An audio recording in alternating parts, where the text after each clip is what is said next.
Okay, welcome everyone to, I think this is our, I guess this would be the fourth session, but I didn't actually end up teaching the one I had planned for the third. So I guess it's technically the third session of Relational Talmud.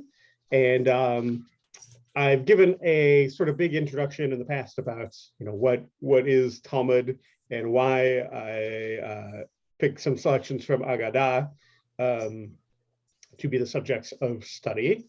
And I'm going to do a variation on that, but actually go into a little more detail, a little different detail this time. So I still want to open up with the question of what even is Talmud? So the Talmud is basically, if you're not already familiar, the edited transcript of roughly 4 centuries of study. It's composed of 2 literary strata. The Mishnah is a collection of oral teachings that were set down in writing in the early 3rd century. The easy date to remember for that is about 220 or 222, although that's, of course, approximates. And then layered on top of that is what's called Gemara. So Mishnah and Gemara together are Talmud. And the Gemara is nominally an elucidation of the Mishnah, but it's really its own whole lengthy, complex compilation of edited transcripts of conversations and debates that basically are launched and inspired by the Mishnah. But the Gemara doesn't always stay on task. It often wanders off and discusses all sorts of other things, as long as, from the jumping off point of a place in the Mishnah. And the text of Gemara is where all the cool and interesting stuff is, because there's halakha there, but there's also all sorts of additional notes, stories, both kind of the folktale variety and also stories about the sages themselves and things that happened to them, things that they said or acts that they performed, all sorts of other material. And this version, the final product was written down in its present form, roughly 450 to 550 CE, somewhere there. Our date range is much less certain on that. Here's the thing, though, and here's why this introduction is different from other sessions. There are actually 2 Talmuds. So when people just talk about Stam, like just the Talmud, they're invariably referring to what we call the Babylonian Talmud, or the Talmud Bavli in Hebrew. And this is the document I just described. That's this edited transcript of conversations and debates launched by the Mishnah, plus all the other stuff, from somewhere between 450 to 550. And specifically from what's called Babylonia, what's now present-day Iraq. The other version is called either the Palestinian Talmud or the Jerusalem Talmud. It's always called Talmud Yerushalmi in Hebrew. And it consists of, likewise, edited transcribed conversations, debates launched by the Mishnah, plus all that other stuff. Probably written down earlier, though. So if you're taking notes and want to write this down, between about 375 and 425, more or less. So roughly, the range is about a century earlier than the Talmud Bavli, is when the Yerushalmi was written down. And specifically, it was composed in the land of Israel, probably actually in the northern region, in the Galilee, not actually in Jerusalem. So even though we all call it the Yerushalmi, and that's probably what I'm going to call it tonight, probably not actually from there. It's from a different part of Israel. So how are the 2 Talmuds alike? And I promise you this will all be relevant to our learning tonight. For the most part, the Mishnah part of it is identical. Neither one, interestingly, covers the whole Mishnah. The Bavli covers 37 out of 63 of the Mishnah's tractates. The Yerushalmi covers 39 out of the 63, and actually they both cover ones that the other doesn't, possibly indicating an incomplete compiling and editing process for both. We have no way of really knowing that for sure. But they differ in some really key ways. They're written in different dialects of Aramaic, which can be challenging. I can tell you the Babylonian Jewish Aramaic is not actually that hard if you understand Hebrew. Once you sort of understand the little, like the ways that Aramaic is consistently different from Hebrew, it shares a lot of roots in common, or kind of consistently uses the same variant roots. And it's actually not that hard. You don't actually have to really learn Babylonian Aramaic. inside and out in order to read the Babylonian Talmud. The Yerushalmi, however, uses a different dialect from the land of Israel, and it's way harder to read, like way harder to read. It's also a lot more fragmentary, so it's way harder to follow. And up until very recently, literally just this year, there was not a voweled version of it, a voweled and translated version of it, very easily available. You can now get it online, which is really cool, on Sfaria.org. But basically, it meant that it was very little studied except by, real high-level experts for a long time.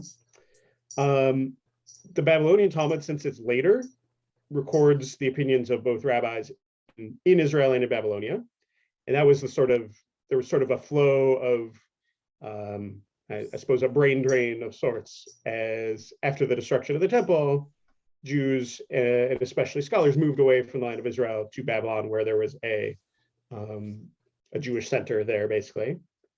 So basically, it covers a longer period of time, and scholars from both regions. Yerushalmi, though, really only records the rabbis from the land of Israel.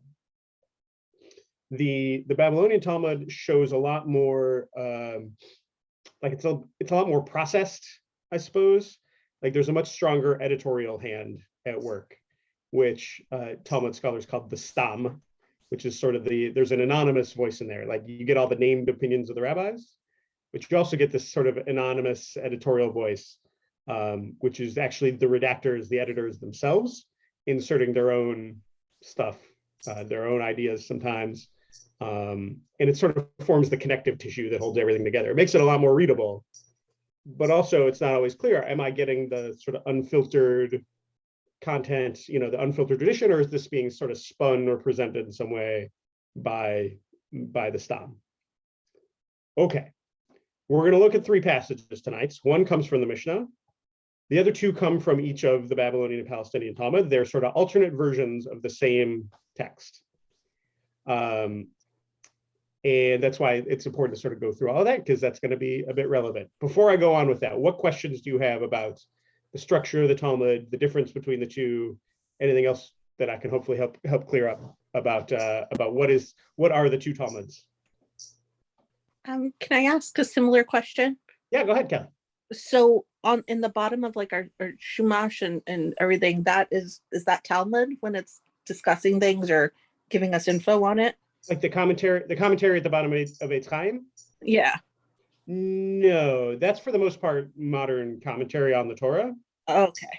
I'd say that commentary will frequently refer to the Talmud. It'll sometimes bring comments from the Talmud, because one of the sort of genres that's in Talmud is Mishnah or sort of Torah interpretation.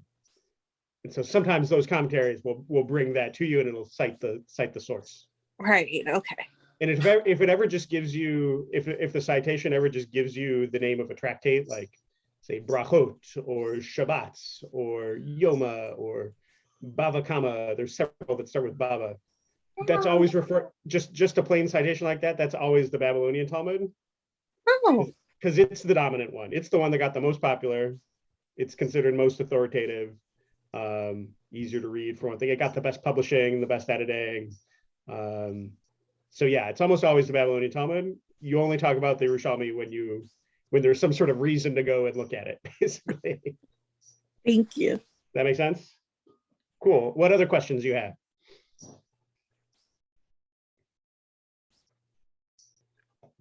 All right. So like I said, and by the way, through all of this, please do interrupt. You can just come off of mute and ask or anything like that.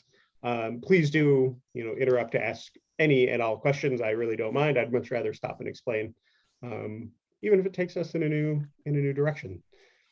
So the agenda for tonight is we're first going to talk about kind of the context of the Mishnah passage. Remember, the Mishnah is from about 222. It's that first layer of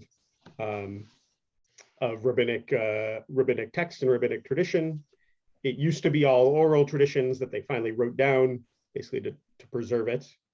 So we're going to talk about both the context and a passage from Mishnah, and we're going to read that closely, and then we're going to examine the Gemara in Bavli and the Gemara in Yerushalmi that talk about and explain that passage. This will make a lot more sense. I actually made like a comparison chart for you this time. So hopefully that'll help. And we're going to basically consider this passage from Mishnah, how it reflects a particular approach to prayer. And then as we read the two interpretations of it in the Gemaras, think about how those two different interpretations reflect a certain kavanah, a certain intention, or kind of additional something intangible that's brought to prayer. And then for as much time as we kind of have left, we'll continue the conversation and talk a little bit more about our own approaches to prayer. Okay? All right, so my first question before we get to the context even is, why pray? And this might be easiest to answer if you sort of think for yourself, like, why do you pray? If you have a prayer practice, no right or wrong answers, but if you feel confident enough to offer something about why you personally pray, that might be helpful to get us started. For me, it connects me to something larger than myself, both Nice.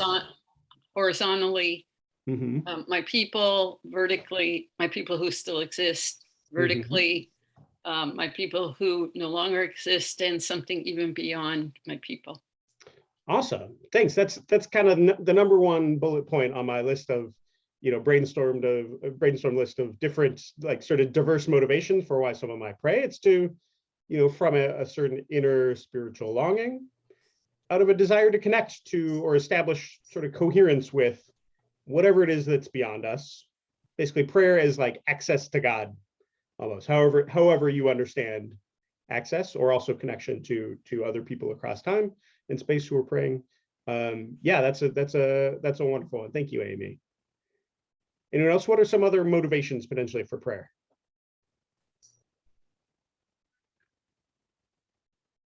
Yours or otherwise? Well, by connecting to something bigger than myself, it can calm and center me, making me better able to walk through my day. Sure.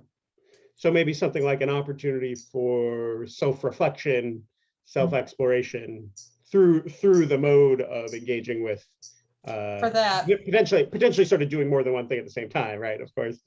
Yeah, but doing that kind of self-processing. Go ahead. And also to ask for whatever it is I need for that day. Sure.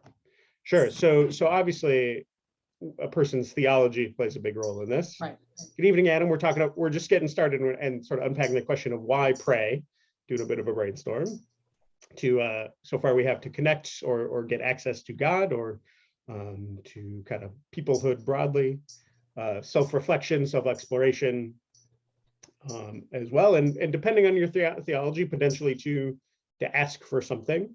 Yeah, it doesn't necessarily make sense to ask something if God to you is a network of values or the universe itself. That may not make any sense. But if God is more of a supreme being, that might make some more sense. Yeah. Well, and maybe to expand on that, I'm not asking for specific things, but more for the strength or whatever it is I need that day to walk through what the day brings me.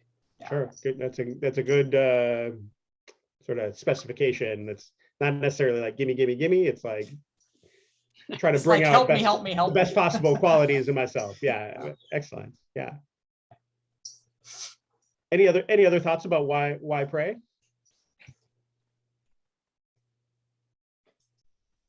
There's an important one within the Jewish framework of what prayer is about and why to do it, which is from an understanding that prayer fulfills a mitzvah, a sacred obligation. Prayer is basically uttered to uphold one's responsibility to fulfill the mitzvot. Most prayer in Jewish tradition is statutory. Like there's a morning prayer, shacharit, and an afternoon prayer, mincha, and an evening prayer, mariv, and a musaf additional prayer on Shabbat. Those are instituted and considered obligatory. The rabbis determined that prayer would kind of fill the void left after the destruction of the temple. Since we couldn't do the sacrificial service anymore, we would substitute basically the offerings of our hearts, expressed with our tongues. So potentially a reason to pray might be also just because that's what your obligation is. That's what you're supposed to do, right? Okay, So the context in our passage that we're going to read from Mishnah is mostly concerned with that one, which is the prayer as mitzvah. So check this out. Here is the first page of the source sheets. The text in question that we're going to really dig into is the one on the bottom, but this is from Mishnah Berakhot, so the tractate of Berakhot, which means blessings, and covers all sorts of stuff about prayer and blessings and things of this nature. And it's from that first literary strata called the Mishnah from about the early 3rd century. And you can see here, this is the beginning of chapter 4, Mishnah number 1. This Mishnah determines the times beyond which the different prayers may not be recited. According to the rabbis, the morning prayer may be recited till noon. Rabbi Yehuda says it may be recited till 4 hours after sunrise. So basically, and if you follow this through, the afternoon prayer until evening, Rabbi Yehuda says until the midpoint of the afternoon. That's a whole discussion of what that even means.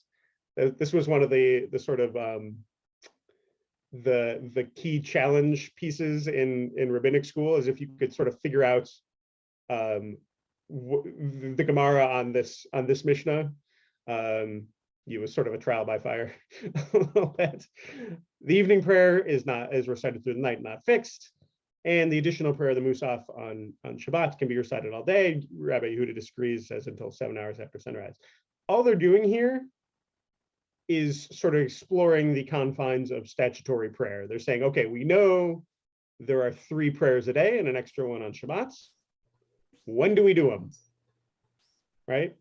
There's really not much more going on here other than we're trying to figure out, like, when are you fulfilling the mitzvah and when are you not? When have you waited too long or started too early such that you're not, grabbing that brass ring? That's basically the context for this, what comes next. Wait a minute, can I ask a question? Mm-hmm. Do they have any stipulation for people who say work nights because their days are? Oh yeah, that's a whole. I mean, I think the expectation is you are either, in this era, no one was working nights because there was no electricity, except the night watchman or whatever. But even you would find time to pray in between your work. That's all discussed in Gemara on this passage. Uh-huh. I was curious, are there people now who hold by like Rabbi Yehuda? Is that like a valid thing to do? Do people have like opinions like based on like these things that they like, that maybe minor people or like that wasn't what came out of the passage, but some people still hold by them, or some traditions? Different what they call poskim, so like different halachic deciders have come to ultimately different rulings. Rabbi Yehuda was presumably a smart guy and knew what he was doing, even though it seems like all the rest of the rabbis in the Beit Midrash had a different idea. He's not, saying that for nothing. So this has all kind of been worked through.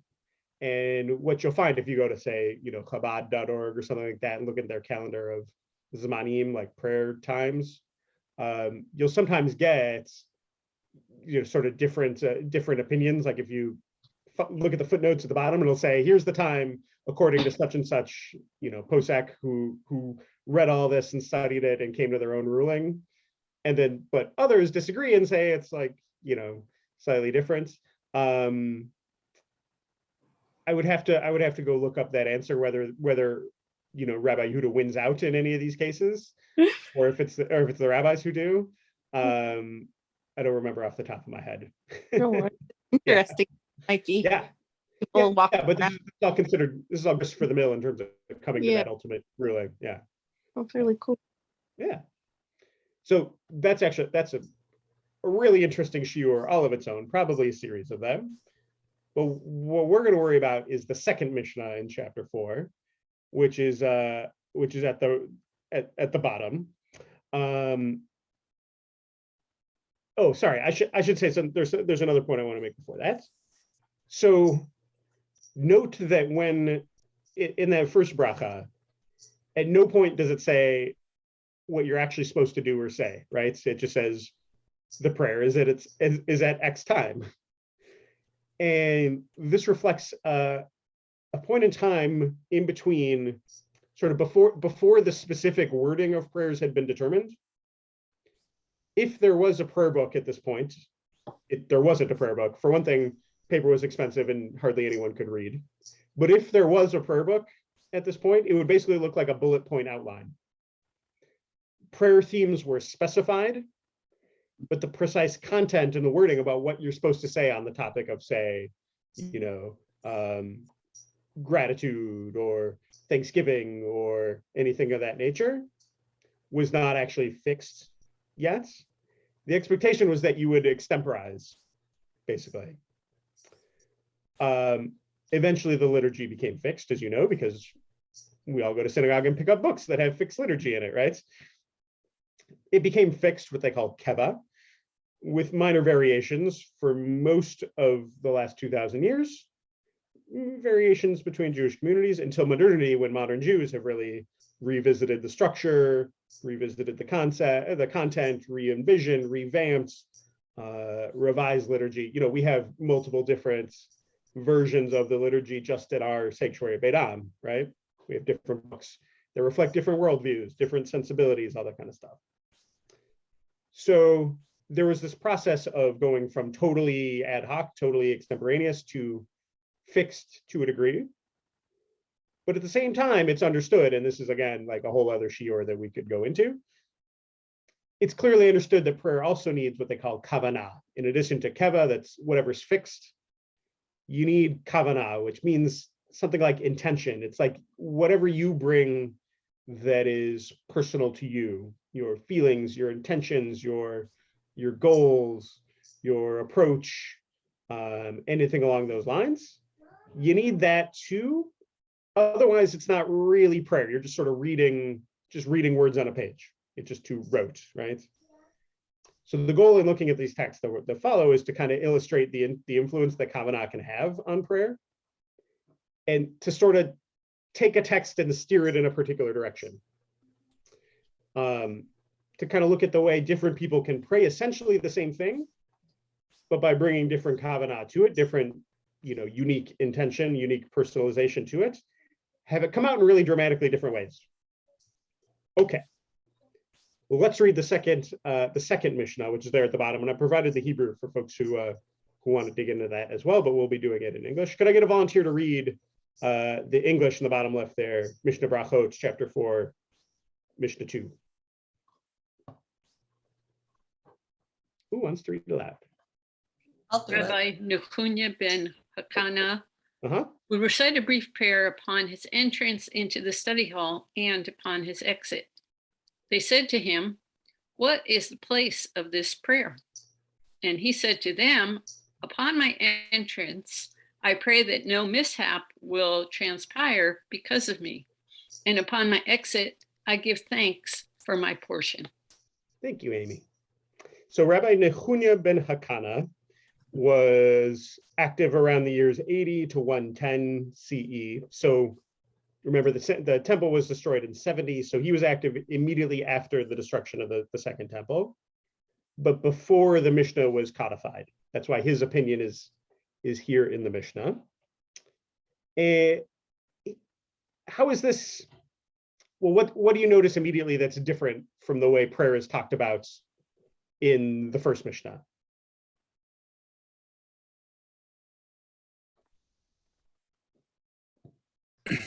Well, he had a very personal way of approach to what he said.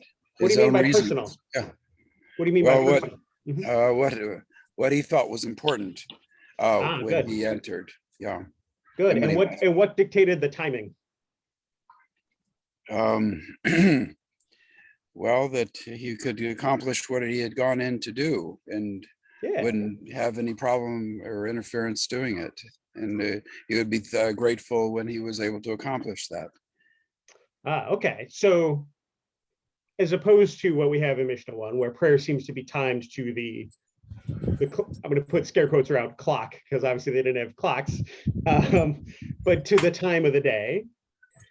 Here, Rabbi Nehunya, for him, prayer is tied to his daily activity, right? His study in the Beit Midrash. He would pray when he goes in, Yeah, and he'd pray on the way out. Yeah.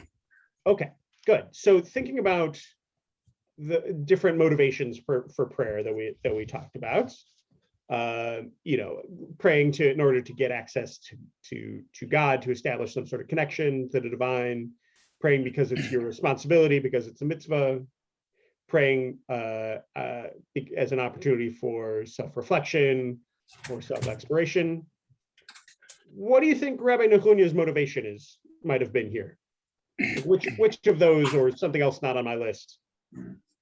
Why do you think I'm he's not praying sure here? it's on the list, but it sounds like he's sanctifying the activity. Okay. Like he's, you know, as he goes in, he's going into like a holy space and time in his day. And as he goes out, he's completing it, kind of like a blessing before and after. Sure. I buy that it sort of fits that pattern, but I'm not sure that holds up given the content. Right? Because he's kind of asking that, at first asking that things go well and then giving thanks that they went well. Yeah, right. It's right, which is less like on Shabbat when we sanctify candles. It's just Berakhot Adonai, you know, l'hadlik ner shel Shabbat. And you can sort of understand it that maybe as a thank you or something like that. So I think you're right. It matches that pattern. There's a before and after. But I'm not sure sanctification is quite what he's doing. How about this? Let's say his two prayers upon entrance. I pray that no mishap will transpire because of me, and upon my exit, I give thanks for my portion. Let's try to classify what kind of prayers those are.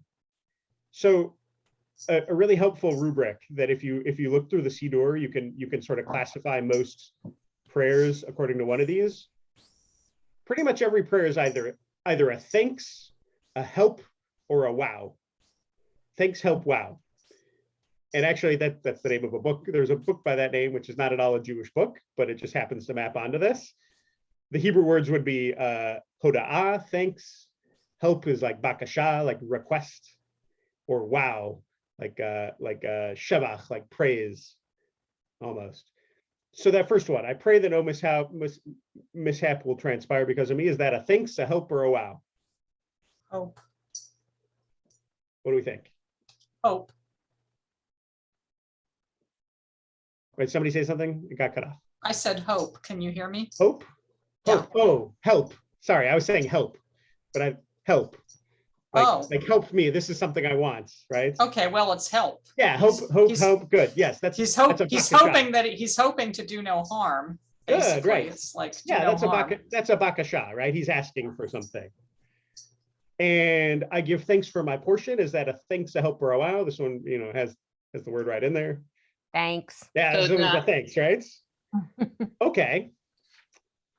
So if that's the case, if he's asking for help on the way in and giving thanks on the way out, what do we sort of infer from this about how Rabbi Nehunya regards his time in the Beit Midrash, like either his mission, his purpose, his work in there? Like what does he care about? Like, you know, how does he regard that time? I think Lisa's kind of on the right track with sanctification. What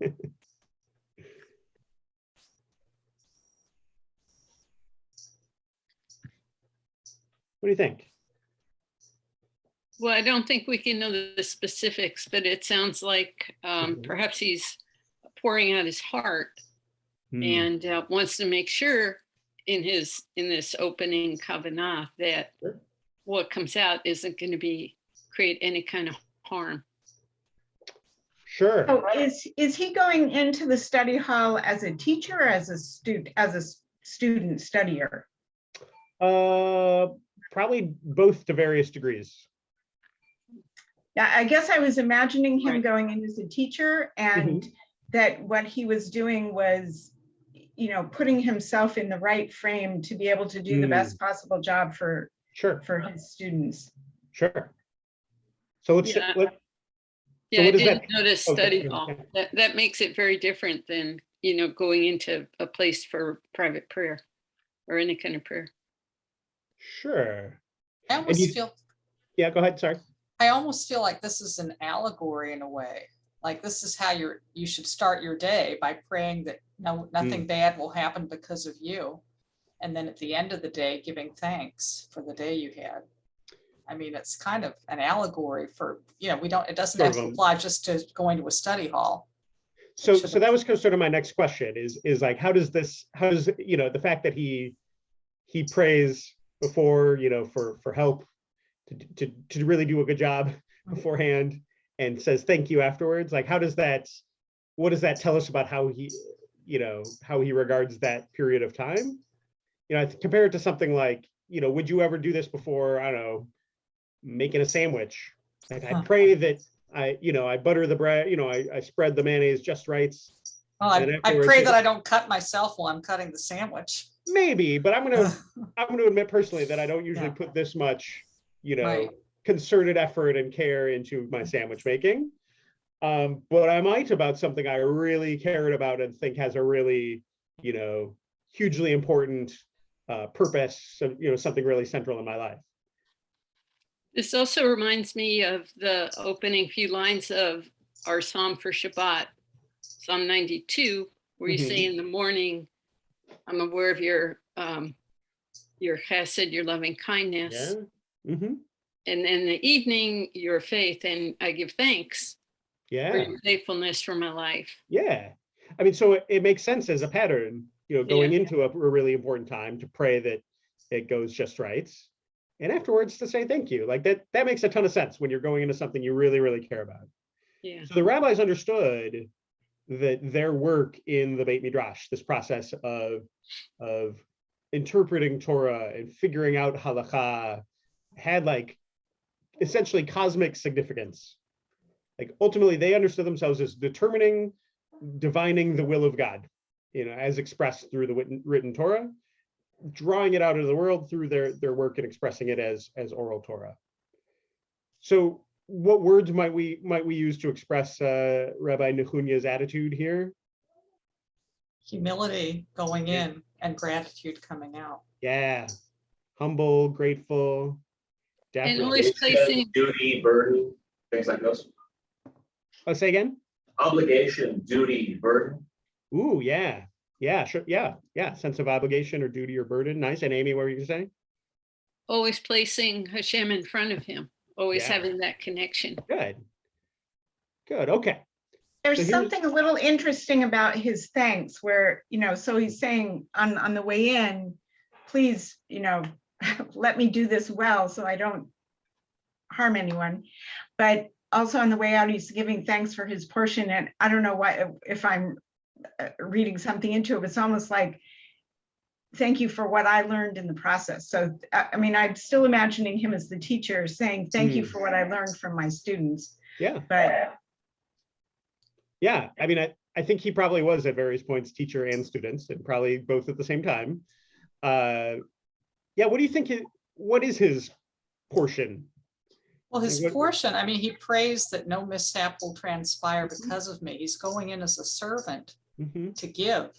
And yet at the end, he's receiving, he's giving thanks. So obviously in the giving that he's doing, I mean, it's totally egoless. It's not like, hey, let my speech make a great impression and let me be the most popular teacher ever. Yeah, nice. He's praying, let me do no harm,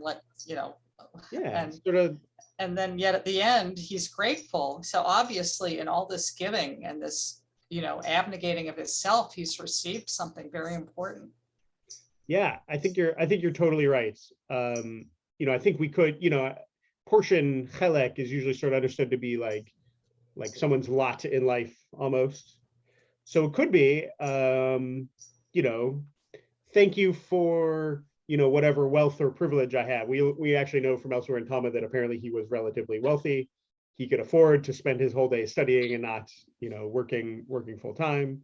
Maybe he's thankful for that. Maybe he's thankful for his status as a respected sage. You know, maybe he's thankful for forthcoming reward in the world to come or something like that. But I feel like paired with that, you know, that first prayer upon entry that nothing will happen, it comes across as really like, I'm just so glad this is what I get to do with my time. I'm so glad this is what my life, you know, I get to have this be my life, right? And I have the feeling no matter what his portion is, he would still be grateful. Yeah, you know? Right. Good. I definitely get the same vibes of gratitude, humility. Like this guy's really grounded, right? So there's not enough information here, obviously, to like pin any of these answers down firmly. And the rabbis of subsequent generations obviously thought, though, that this short story required elaboration commentary. Actually, one more thing I want to ask about before we go on. What about that question? What about the rabbi's question to him? The they is sort of ambiguous, but it's presumably the other rabbis in the Beit Midrash. I translated really woodenly here, ma makom litfilato, or litfilazo, like literally, what is the place of this prayer? How might we translate that a little more idiomatically? Like, what do you feel like they're really asking him here? Well, I was wondering about that because the answer doesn't seem to match the question. Like if you think of place as a location. Right. So obviously this is you know, he's understanding a question that's, what question is he understanding them to ask, I guess, right? Well, isn't Hashem sometimes referred to as Hamakom, the place? Yeah. And yet we're not talking about God as a location. Right. And it is a little suspect here because mamakom anything is not really that's not a usual way to ask about anything, really. It's sort of weird, awkward Hebrew. But also, you know, they don't choose words for no reason. So maybe there is some sort of connection there, but I'm not sure what it might be. Well, I wonder, maybe they're asking, what is the place of this prayer? Not just when you're going into the study hall, but in prayer, greater prayer in general. In other words, is this kind of a template for maybe all of our prayer? That's an interesting read. And then his response is sort of like we were saying, a model for, you know, how to approach, you know, sort of how to pray, like around a discrete period of time to kind of approach it with maximum humility and gratitude. I can see that. Yeah. So I think, I mean, it's really hard to understand here. I think it's possible. Sorry, go ahead. Also, not just how to pray, but how to approach Hashem with humility and with gratitude for our worship. Okay. Yeah. Okay. Well, are they asking a really silly question in response, like to the first section? It's like, why are you praying now? This isn't the right time. Good. Yes. So I think that's one possibility, is that since we were just talking about timing, and here he is with a completely different concept of timing. Maybe they're asking, why are you praying at these specific junctures? Like why before and after the going into the Beit Midrash? Or maybe how can you even pray outside of this structure framework that we've been outlaying here? That's possible. It's I think it's also given that he responds with sort of what seems to be like a summarized headline version of the content of his prayer. Seems like maybe he understands them to be asking, like, okay, what is it that you're actually praying? Like, maybe what words do you say, right? No way to know for sure. There's not enough information here to pin any of this down. But we're not the only ones to ask these questions. The rabbis in the subsequent generations of the Talmud asked these same questions. And so both the Bavli and the Yerushalmi, the two different Talmuds, purport to record the actual text of what Rabbi Nechunya prayed. But they're different in important ways. Okay. Since the Bavli is always the preferred text, we'll do the Bavli first. So as this appears in, you know, on the page, this immediately follows what we had before. It goes from the Mishnah into this later text. remember it's from, sometime in the period, what do we say, 350 to 450? No, 450 to 550. Don't tell my teachers I mixed up my dates. Somewhere in there. Let's see, Amy read once already. Could I get another volunteer to read just the introduction in that first big paragraph? Who would like to read? I'll do it. The sages taught in a baraita. Oh, okay. Sorry, I should have mentioned that. So a baraita is a rabbinic text. It's a text from the same era as the Mishnah, but that didn't make it into the Mishnah. So it's sort of like when the director does the director's cut of the movie or whatever. Like it's the stuff that gets edited out of the movie but gets brought back into the director's cut. This is sort of that stuff. This is the special features on the DVD. A text from the Mishnah, but not in the Mishnah. Okay, there you go, Lisa. Go ahead. Upon entering, what does he say? May it be your will, Lord my God, that no mishap will transpire because of me, and that I not stumble in any matter of halacha, such that my colleagues will rejoice over me, and that I will not declare something pure, tahor, ritually pure, which is impure, tameh, ritually pure, nor declare impure that which is pure, and that my colleagues will not stumble in any manner of halacha, and I rejoice over them. Okay, first things first, what does it mean to rejoice over? So colleagues rejoice over me, or I rejoice over my colleagues. We got that twice. It sounds like make fun of. Ah, good. Okay. I was a little worried because I already knew that. I was a little worried that someone would read that as like, this is celebratory. They're celebrating learning the Beit Midrash. And that is almost certainly not what's going on here. Lisa, what makes you think what would you say, making fun of them or something? Lisa? Mm-hmm. Or what'd you say? Yeah, I mean, there's some vocabulary that's escaping me right now, but yeah, but just lord it over me, for instance. Well, not rejoicing. Yeah. They won't rejoice over the fact that I made a mistake. And so now I'm kind of lower on the status totem pole than they are. Good. Right. Yeah. But instead, maybe it's the rejoicing because they have a way they can improve what he can say. No, there's no sense of trying to demean or embarrass, but just, hey, get this. I think maybe this clarifies it a little better. So it's possible. And obviously yismechu, like it literally is like be joyful, is not necessarily precise, but I think given what we know about the culture of the Babylonian academies of learning, they were highly competitive. Even combative, based on what we learn elsewhere in Talmud, we get metaphors to the kind of learning that they would do that are almost like combat metaphors.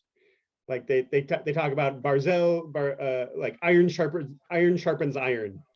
Like they liken two partners in study to iron implements that clash together, but ultimately make each other sharper.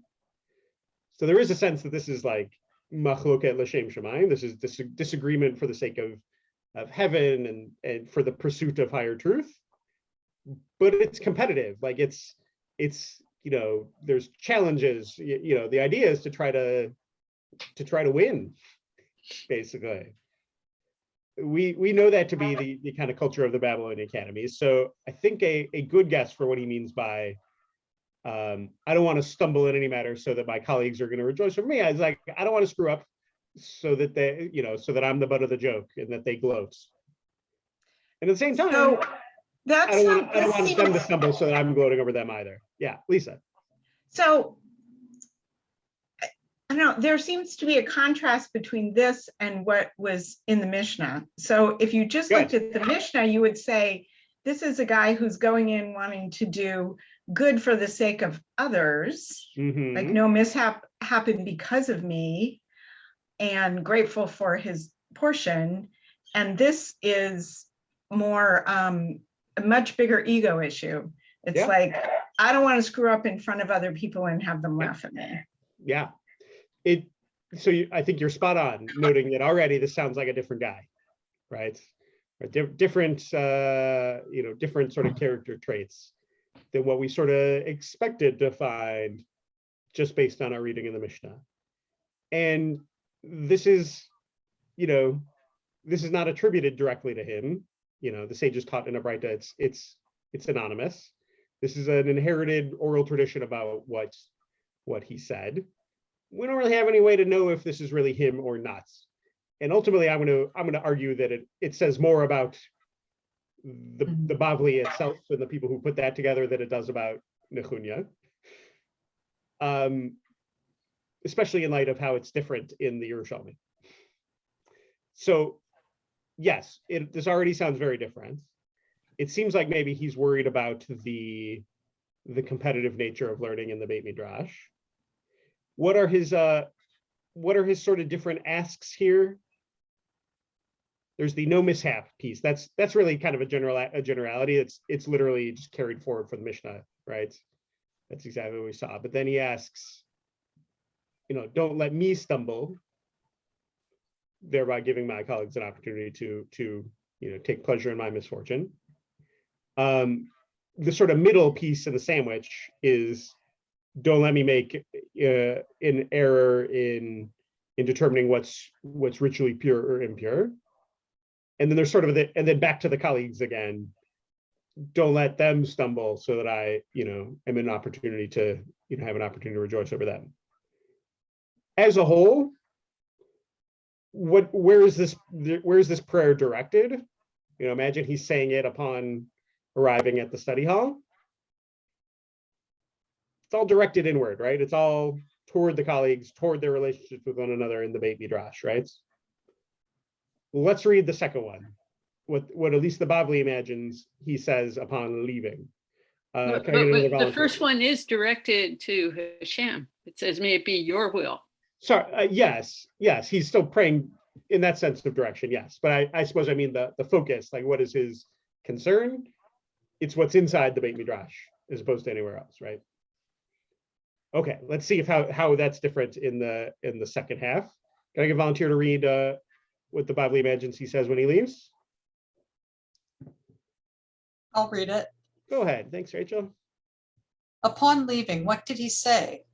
I give thanks before you, Lord my God, that you have granted me a portion to be among those who sit in the study hall, and that you've not given me my portion among those who sit on corners. I rise early and they rise early, but I rise early to matters of Torah, and they rise early to frivolous matters. I toil and they toil, but I toil and receive a reward, and they toil and do not receive a reward. I run and they run, but I run to the life of the world to come, and they run to the pit of destruction. Mm-hmm. Okay, so where is this prayer directed? Obviously to God, but what's the focus?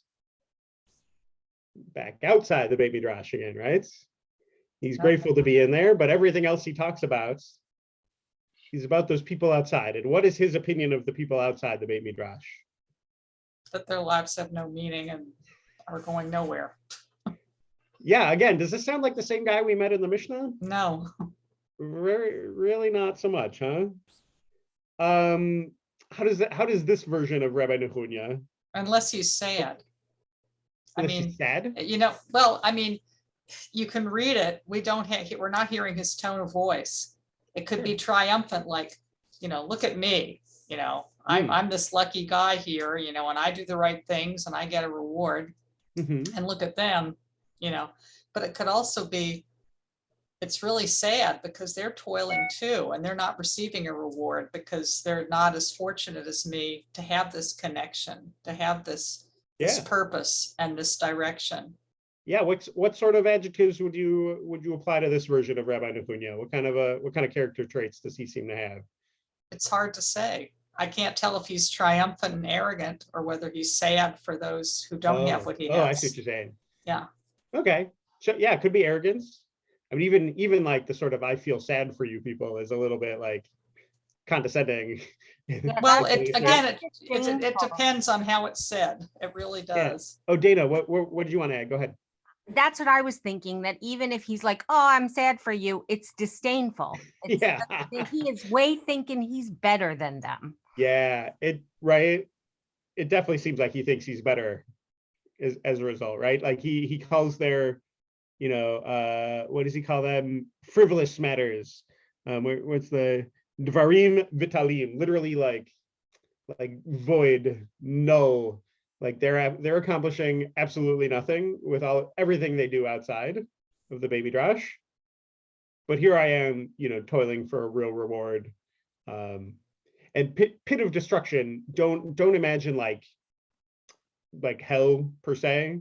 Probably more like Gehenom or more like purgatory is probably what he's imagining. But this is not actually a very clear, like the theology or expectation here is not very well laid out, but there is some sort of expectation that there's going to be a reward and maybe some punishment later on for whatever it is that happens in this world. Either way, the rabbis understand themselves as like doing what really matters. And it seems like this version of Nechunya is taking that really far, like taking that to a sort of self-aggrandizing, arrogant, condescending kind of a place, right? Okay. We got to ask, are these really Rabbi Nechunya's words? Because elsewhere in the Talmud, he is very agreeable. He's like notable for the way he gets along with everybody so well. He is elsewhere humble, forgiving. I wonder if maybe the rabbis of Babylonia, because remember this text comes from a century and a half, almost 2 centuries later. Probably about 2 centuries later than the Mishnah itself, than the original text that it's basing itself on. Maybe the rabbis of Babylonia who are recording this are kind of projecting their own experiences in their Beit Midrash, and maybe also their anxieties arising from those experiences onto Rabbi Nechunya's prayer. Now, I obviously can't prove anything with regard to that, but let's say it's the case that this is sort of a Babylonian, like imagine a Babylonian yeshiva students nervous about going into yeshiva that day, hoping that nothing bad happens, wanting to get the best and most right answers, but also nervous and worried that they're going to screw up or someone else is going to screw up, and then they're sort of obligated to capitalize on that. Like it's a really tense situation. If that is the case, maybe this is sort of illustrates the way that kavanah, so someone's personal intention in prayer, their individual intention can steer prayer in a particular direction, right? This is still very plausibly prayers in and on the way into and out of the Beit Midrash. This still says, I hope nothing bad happens, and this still says thank you, right? But it seems like it's maybe given a particular twist by virtue of who it is that's sort of recording it and maybe imagining it. I think I'll draw some support because the Yerushalmi version is different. So here is the Yerushalmi version. Can I get a volunteer to read the prayer upon entering? Maybe someone who hasn't read yet. Dana, do you mind? I don't mind at all, but I never learned Hebrew, so that's okay. Okay. So the only Hebrew words here are tameh and tahor. Okay. So just do your best. Okay. They just mean pure and impure. Go ahead. Okay, will do. Upon entering, what does he say? May it be your will, Lord my God and God of my ancestors, that I not be impatient and arrogant with my colleagues, and that my colleagues not be impatient and arrogant with me, that we do not declare tameh that which is tahor, and that we do not declare tahor that which is tameh, that we do not forbid that which is permitted, and that we do not permit that which is forbidden. For then I find myself humiliated in this world and in the world to come. Thank you, Dana. Sure. So how is this prayer similar to the Baby's version? It's still directed into the Beit Midrash, right? It's still directed towards, colleagues inside and their relationships. What other elements look familiar? Well, they're judging each other Uh-huh. and watching carefully how they conduct their prayer or so on. For their study, yeah. Study, yeah. Mm-hmm. And specifically about that tameh tahor, like the same concern for, getting it right on what we declare ritually pure or impure, right? It seems like there's more concerned about relationship with his peers. I'll say more about that. What do you mean concern? Well, it says that I may not be impatient and arrogant, whereas what we read previously talked about some rejoicing when there was an error. Yeah. So what's different? What's different in the tone here? How is this version of Rabbi Nechunya a different guy than who the Bavli kind of portrayed? Right away, I see that he references we. He calls out, notifying himself as part of the group. It's very different. Excellent. Instead of an individualistic perspective, it's a communal perspective. Yeah, great catch. And what does that convey to you, Brad? Like that, why is the communal perspective important? Oh boy, it's just a very different worldview, seeing oneself as an individual versus fundamentally part of a community as you're in your essence. Yeah, like this is much more like it feels like the vibe is more collaboration than competition in this guy's Beit Midrash, right? Yeah, like he's still focused on his interactions with them, but like, yeah, towards collaboration rather than competing. Yeah, Amy, what were you gonna say? I think that was someone else. Oh, sorry, was someone else gonna talk? Well, I think it's also the focus is on his inner world about impatience and arrogance. Well, the whole community's inner world, rather than whether they make a scholarly error. Yeah, right. Yeah, like he's still worried about that. Right, sure. But it's not the only thing he's worried about. Right. Right. There may it's be about how they treat each other and what kind of attitude they bring to the study. Good. Yeah. Yeah. Good. Okay. And also, I think there's a sense of a ramification of his decisions in this world, and also some of those teachings about as in this world, so in the world above. That there's an interplay between here and beyond. Right. In his thinking. He's definitely worried about the consequences, but only for himself. Like he's worried that he'll be humiliated by his own error, but there's nothing here about anyone else being humiliated. Right. I think he's sort of focused on his own role. He's focused on what he can control rather than, sort of worrying about the mistakes other people make. He hopes that as a collective, as a collaborating unit, we can all get it right. Yeah. Okay, let's read about leaving. Maybe Brent, would you mind reading? Are you able? Oh, he's muted, I think. He's muted. Brent, do you feel like reading? Oh, maybe he took off. How about? Oh, okay, there we go. Thanks. Okay, go ahead. And upon leaving, what does he say? I give thanks to you, Lord, my God, and God of my ancestors, that you granted me a portion among those who sit in the study hall and in the synagogues, and that you did not grant me a portion in the theaters and taverns. For I toil and they toil. I am diligent and they are diligent, but I toil to inherit the Garden of Eden, while they toil for the pit of destruction. As it is said, because you will not abandon my soul to Sheol. Sheol, yeah. Sheol. You will not allow your pious one to see destruction. Yeah, Sheol in the Bible's sort of concept of how the universe works is roughly equivalent to sort of the Greek Hades. It's like the underworld. It's down from here. It's kind of dark. It's not necessarily hell exactly. Yeah, again, something like purgatory might be better, but in any case, it's not the good place. Gan Eden, something like Garden of Eden. Again, don't get too hung up on the theology, but there's still the same idea here that like I'm working towards something that like cosmically matters, and other people aren't. But how is this section same and different from what we read?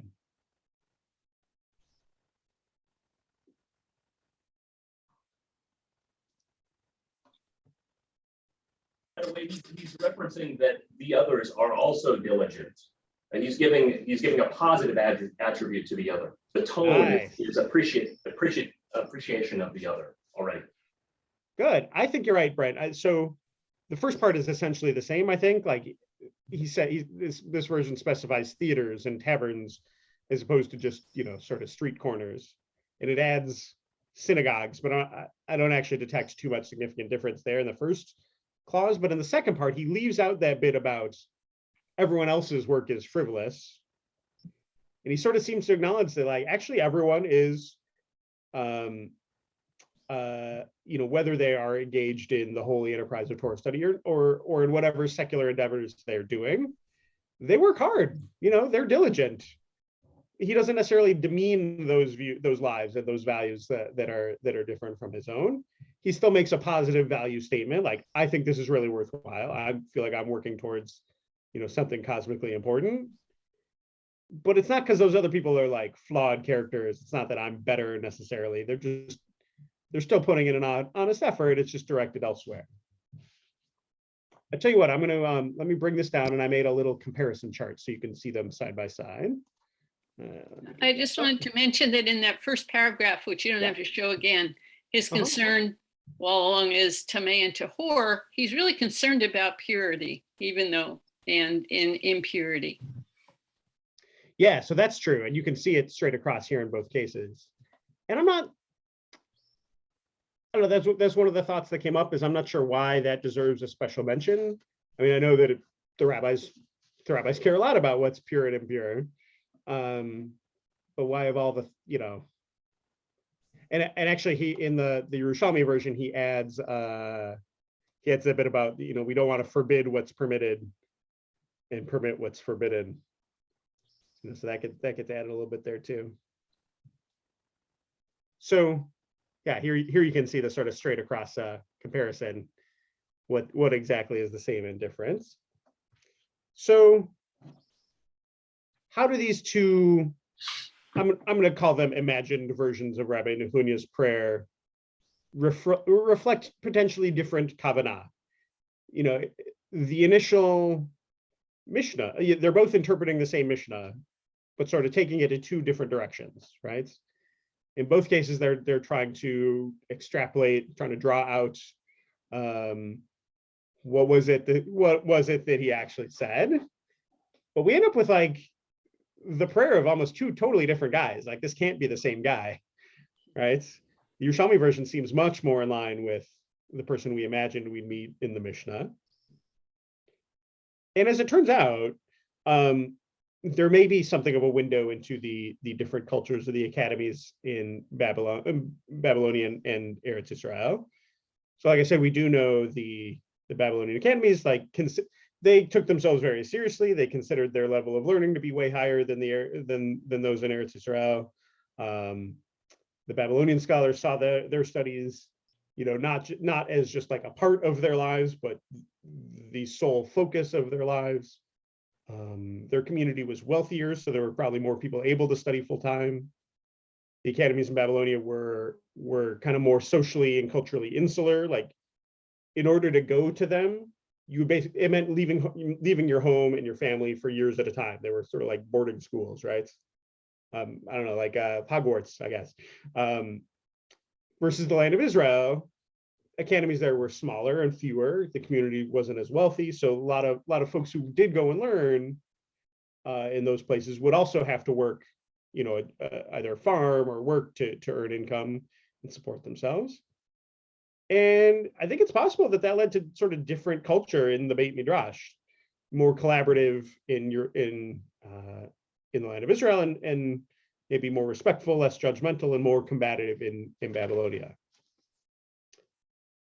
I gotta do a scholarly sort of qualification here too, and say also, like, especially in the case of the Bavli, the Babylonian Talmud text, because there's that extra editorial later of what they call the Stam, who it's the anonymous voice that comes in and sort of messes with all sorts of stuff.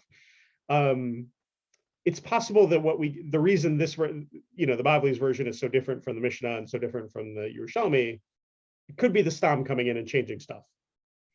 The Stam, its goal seems to be to sort of reverse engineer the kind of reasoning that would lead the sages of the Mishnah to reach the conclusions they did.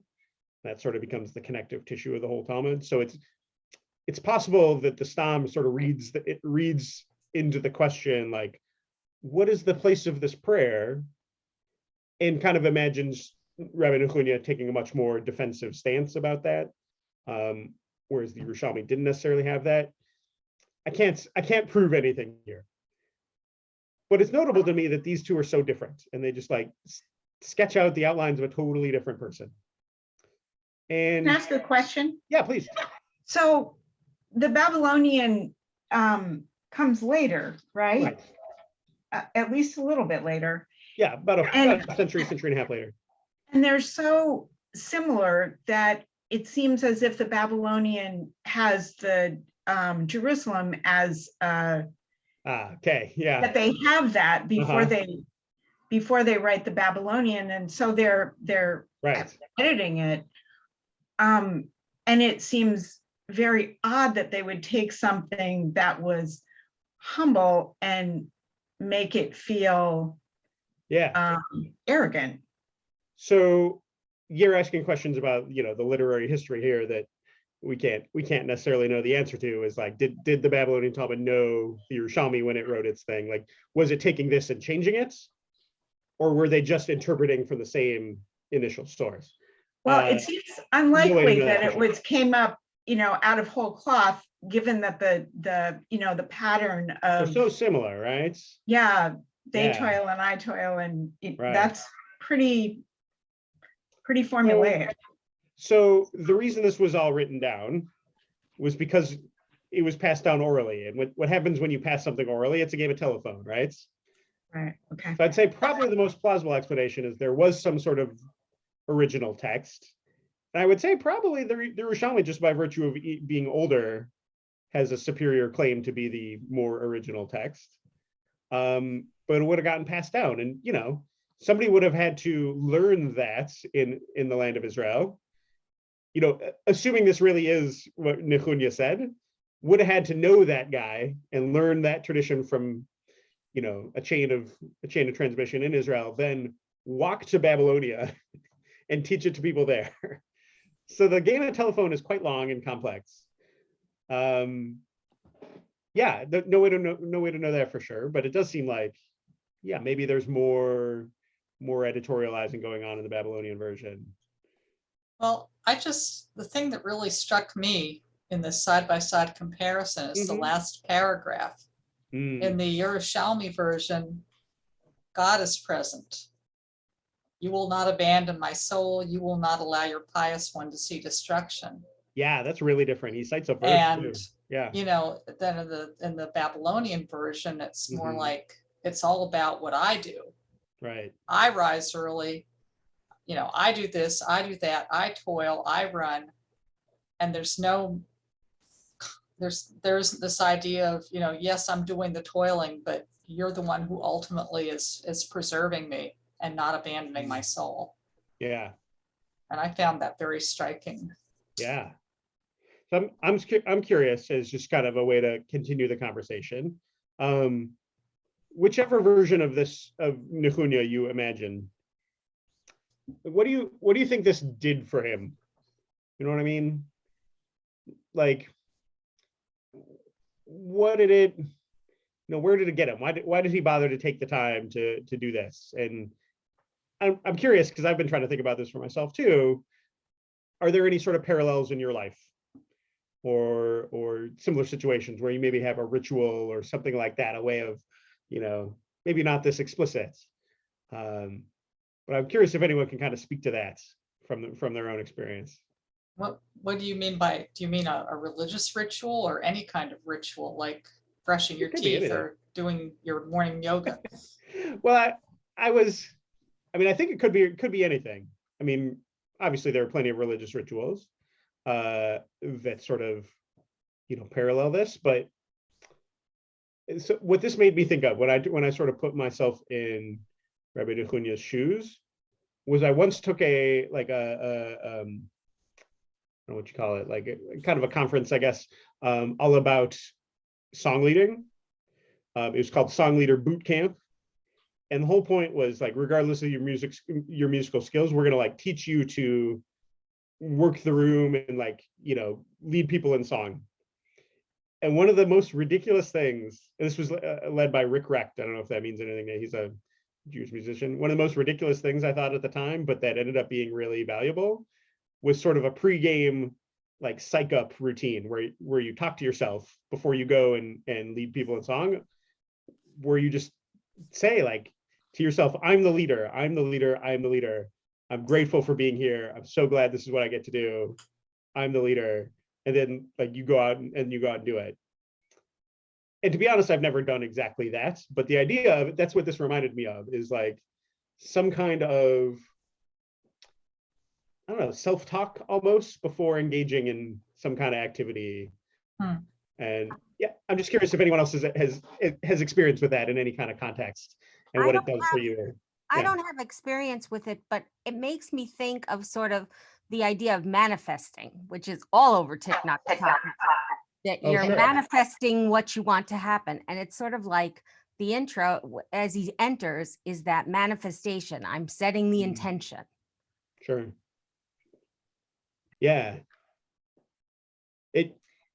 I have some rituals that I perform before my private prayer that I don't say these specific words, but I think it's the intention of what I'm trying to do through the rituals that, and when I finish my prayer, I leave the room, I always touch the mezuzah and say, thank you. And connect to Hashem. And also just so happens the mezuzah outside my prayer room was put on the house that I grew up in by my grandfather and my father. Cool. So yeah, there's my ancestors right there that I'm touching literally in one way. That's thank you for sharing that, Amy. And it occurs to me to ask a follow-up question too, which is it important that you do both? You know what I mean? Like, what if you just did one? How would it be different? Like just the before ritual or just the after ritual? Well, the before ritual sets a tone and creates an opening. Yeah. And the after ritual kind of brings a sense of humility out beyond the prayer room and is a closing too. That's helpful. I guess that's kind of what I was getting at, is like, what if you only did the one beforehand? What would be missing if, you know, say you didn't do them as a touch ritual? Like maybe that's what, like there would be less sort of bringing what happened in there out into the world. There's less kavanah, because I mean, I have to admit, sometimes I look at the clock and I go, oh, holy guacamole, I gotta go. And I don't. And so I've lost a little bit of the kavanah. But I wonder if that's, you know, I wonder if Rabbi Nechunya sometimes had to run out of the Beit Midrash to get home, you know, get home in time for dinner or whatever what else he needed to do. You know, I wonder if, you know, it says that he said this when he left, but, you know, what if he forgot one day? What would he have missed out on that day that this, you know, this otherwise accomplished for him? And I wonder if there's an element to that too in the giving thanks at the end piece, of sort of bringing what happens in the Beit Midrash out into the world. Yeah, a kind of grounding as we walk forward. I mean, we've gotten grounded in the Derek Eretz, but now we have to walk it. And yeah. I bet he ran back to the door. Because before you talked about the mezuzah, Amy, I was thinking this is so much like touching the mezuzah, leaving and entering again. But I often think, did I? Because I leave with things in my arms, and so then I go back. But you know, but it also reminds me of chanting Hineni before starting a morning practice too. Arriving. Yeah. It reminds me of like, I don't know. I'm starting to think of other sort of rituals, like, stretching before you exercise, right? There's a way that, the initial prayer is almost him stretching before he, does the exercise of studying the Beit Midrash, sort of getting ready for it. But I don't know, there never seems to be an after ritual after you play a sport, right? How often do we say, "Oh, I'm so glad I got to play"? Maybe that needs to happen more, or maybe that's the team shaking hands, Right. or something. I'm trying to think of where I can take this sort of insights and go out and apply it in other places. I just had a thought I'd like to share and then see what you think about Yeah, this. please, Greg. Yeah, go ahead. As we're going through this, I thought, what if these were both Rabbi Nehunya on different days, just in different moods, and the beginning and the end of his time in the Beit Midrash, maybe the end is the continuation of what happens at the beginning of the next time he goes to the Beit Midrash, and these things roll over into each other. And he was, one time he went to the Beit Midrash, he was a little more I focused, and another time he went and he was a little more we focused. And that, of course, because your history of this lends to make me think that this wasn't the same person represented here in these different. But no way to know. I really like that idea, though. I said, what if it was the same person? And these were the struggles and the thoughts that he would have as he went through the Beit Midrash with a different mindset. Yeah, I mean, I think you blew a hole in something important there. We've been imagining this guy, saying literally the exact same thing every time. But how often do any of us do that exactly the same way every time, right? Yeah, maybe this was him on different days, or different stages in his life, or stages in his career, or something like that. Yeah, maybe there is sort of a shifting that goes on. Like our kavanah, our intention that we bring, it's going to change. It's going to change as factors change around us, and as we change, over the course of time as well. I like that thought, Brett. That's great. Well, thanks, friends. Does anyone else have any other things they really want to lift up or share, or I don't know, maybe places you can think to apply these this sort of idea of expressing a please on the way in and a thanks on the way out.